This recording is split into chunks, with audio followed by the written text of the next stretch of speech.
السلام علیکم ناظرین۔ بنی اسرائیل میں ایک عابد شخص تھا جسے اللہ تعالیٰ نے ظاہری حسن و جمال بھی دے رکھا تھا۔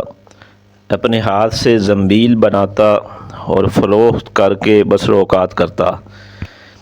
ایک دن وہ بادشاہ کے دروازے پر سے گزرا۔ بادشاہ کی بیوی کی خادمہ نے دیکھ لیا، جا کر ملکہ سے کہنے لگی، یہاں ایک آدمی ہے کہ ایسا حسین شخص کبھی دیکھنے میں نہیں آیا، زنبیل فروخت کرتا پھر رہا ہے۔ ملکہ نے حکم دیا کہ میرے پاس لے آؤ۔ اسے لایا گیا تو بس دیکھتے ہی وہ ملکہ لٹو ہو گئی۔ کہنے لگی، زنبیلیں پھینک دے اور یہ چادر سنبھال۔ باندی سے کہا کہ تیل اور خوشبو وغیرہ لا، ہم اس سے اپنی حاجت براری کریں گے۔ اور عابد سے کہنے لگی کہ اب تجھے زنبیلیں بیچنے کی ضرورت نہیں رہے گی۔ عابد بار بار انکار کرتا رہا۔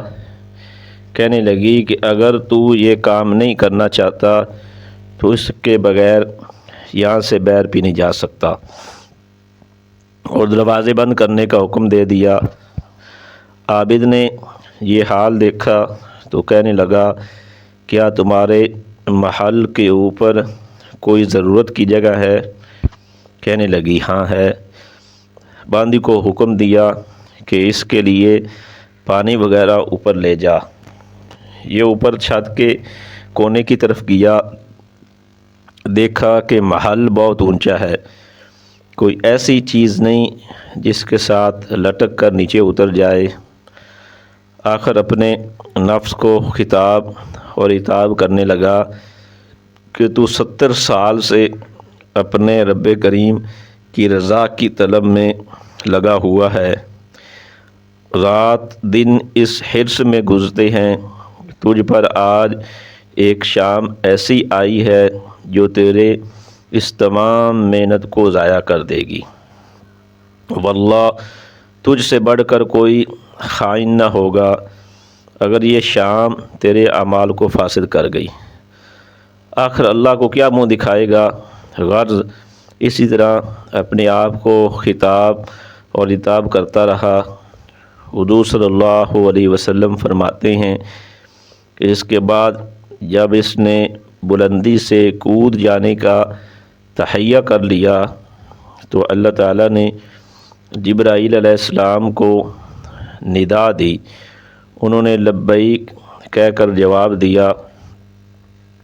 ارشاد ہوا، میرا بندہ میری معصیت اور ناراضگی سے بچنے کے لیے جان کی بازی لگا رہا ہے، جا اپنے پروں سے اس کو تھام لے اور اسے ذرا بھی تکلیف نہ ہونے پائے۔ چنانچہ جبرائیل علیہ السلام نے اپنا پر پھیلایا اور اسے پکڑ کر یوں زمین پر رکھ دیا جیسے ایک مہربان باپ اپنے بیٹے کو رکھتا ہے۔ فرمایا کہ عابد یہاں سے سیدھا کر گیا، زنبیلیں وغیرہ وہیں رہ گئیں۔ سورج غروب ہو رہا تھا۔ بیوی کہنے لگی، زنبیلوں کی قیمت کہاں ہے؟ کہنے لگا، آج تو ان کا کچھ نہیں ملا۔ کہنے لگی، تو آج رات افطار کس چیز سے کریں گے؟ کہنے لگا، آج کی رات یوں ہی ذرا صبر سے کاٹ لیں گے۔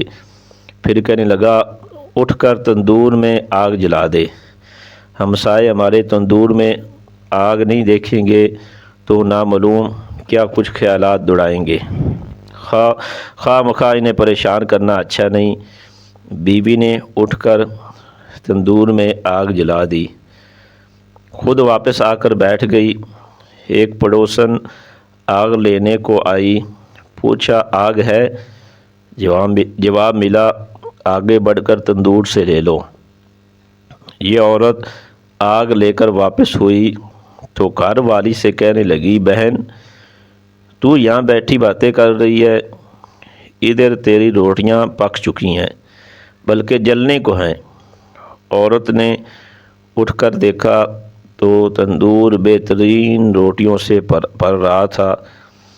عورت نے انہیں برتن میں رکھا اور خاوند کے پاس لے آئی اور کہنے لگی کہ تیرے ساتھ اللہ تعالیٰ کا یہ معاملہ تیرے بلند درجات کی وجہ سے ہو سکتا ہے، لہذا تو اللہ تعالیٰ سے دعا مانگ کہ ہماری باقی عمر خوشحالی اور فراخی میں گزرے۔ عابد کہنے لگا اسی حال پر صبر اچھا ہے، مگر عورت کا اصرار بڑھتا گیا حتیٰ کہ عابد نے دعا کرنے کا وعدہ کر لیا۔ آدھی رات کو اٹھ کر نماز پڑھی اور اللہ تعالیٰ سے دعا مانگنے لگا کہ اے اللہ، میری بیوی کا اصرار اور تقاضا ہے کہ اس کو باقی عمر میں خوشحالی اور فراخی عطا فرما۔ اتنے میں چھت پھٹ گئی، یاقوت اور موتیوں سے بھری ہوئی تشتری نیچے آئی جس سے تمام گھر جگمگا اٹھا۔ عابد نے بیوی کا پاؤں دبایا کہ جو قریبی سو رہی تھی اور کہا کہ اٹھ کر بیٹھ اور جو کچھ مانگتی تھی وہ سنبھال لے۔ عورت بیدار ہو کر کہنے لگی جلدی نہ کرو، اس مقصد کے لیے تو نے مجھے نہ ہی جگایا ہوتا۔ میں خواب دیکھ رہی تھی کہ سونے کی بہت سی کرسیاں بچھی ہوئی ہیں جو یاقوت اور زبرجد وغیرہ سے مرصع ہیں، مگر ان میں سوراخ ہیں۔ میں نے پوچھا یہ کرسیاں کس کی ہیں؟ جواب ملا یہ تیرے خامند کے بیٹھنے کے لیے ہیں۔ میں نے پوچھا یہ سوراخ کیا ہیں؟ جواب ملا یہ وہی نقص اور کمی ہے جو دنیا کی جلد بازی کی وجہ سے واقع ہوئی ہے۔ تو میں نے کہا کہ میں کسی ایسی چیز کی خواہش نہیں رکھتی جس سے تیری نشست گاہ میں نقص پیدا ہو، لہذا اپنے رب سے واپسی کی دعا کر لو۔ عابد نے دعا مانگی اور تشتری جو تھی وہ واپس ہو گئی، یعنی واپس آسمان کی طرف چلی گئی۔ ناظرین، اللہ جل جلالہ کا ڈر ایسی چیز ہے کہ جس سے انسان دنیا میں بھی نوازا جاتا ہے اور آخرت میں بھی نوازا جاتا ہے۔ اللہ ہمیں تقوی نصیب کرے، آمین، جزاک اللہ۔